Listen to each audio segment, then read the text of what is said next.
ലോകത്തിലെ ഏറ്റവും ഉയരം കൂടിയ പർവ്വതം ഏതെന്ന് ചോദിച്ചാൽ അത് എവറസ്റ്റ് ആണ്. എന്നാൽ മനുഷ്യൻ ഇതുവരെ കീഴടക്കാനാവാത്ത പർവ്വതം ഏത്? ഇന്ന് ഞാൻ പറയാൻ പോകുന്നത് കൈലാസ് എന്ന പർവ്വതത്തെക്കുറിച്ചാണ്.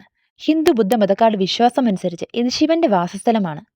ഭഗവാൻ തന്റെ ഭൂതഗണങ്ങളോടും കുടുംബത്തോടും വസിക്കുന്ന സ്ഥലം. 6638 മീറ്റർ ഉയരമുള്ള ഈ പർവ്വതം ടിബറ്റിൽ സ്ഥിതി ചെയ്യുന്നു. കൈലാസ് എന്ന പർവ്വതത്തെ വലം വയ്ക്കാൻ 52 കിലോമീറ്റർ നടക്കേണ്ടി വരും. ഇതൊരു പുണ്യമായി ടിബറ്റിലുള്ളവർ വിശ്വസിക്കുന്നു. പ്രധാനമായും രണ്ട് നദികളാണ് ഇവിടെ ഉള്ളത്. അതിലൊന്ന് ബ്രഹ്മാവും രണ്ടാമത്തേത് രാവണനും സൃഷ്ടിച്ചതാണെന്ന് വിശ്വസിക്കപ്പെടുന്നു. എന്താണ് ഈ പർവ്വതത്തിന്റെ പ്രത്യേകത? എന്തുകൊണ്ടാണ് ഇതുവരെ ആരും ഇത് കീഴടക്കാത്തത്? പല വിശ്വാസങ്ങളും ഇതിനെപ്പറ്റിയുണ്ട്. അതിലൊന്ന് ശിവന്റെ വാസസ്ഥലം എന്നുള്ളത് തന്നെയാണ്. രണ്ടാമത്തേത് ഈ സ്ഥലത്തുള്ള മാഗ്നറ്റിക് ഫീൽഡ് കാരണമാണ് ഇതിൽ ആർക്കും കയറാൻ പറ്റാത്തത്. പർവ്വതത്തിൽ കയറുന്നവരുടെ കോമ്പസുകൾ തനിയെ കേടാവുന്നു. അതുകൊണ്ട് തന്നെ അവർക്ക് വഴിതെറ്റുകയും ചെയ്യുന്നു. അടുത്തതായി ഭൂമിയുടെ കേന്ദ്രബിന്ദു ഇവിടെയാണ് സ്ഥിതി ചെയ്യുന്നത് എന്നുള്ളതാണ്.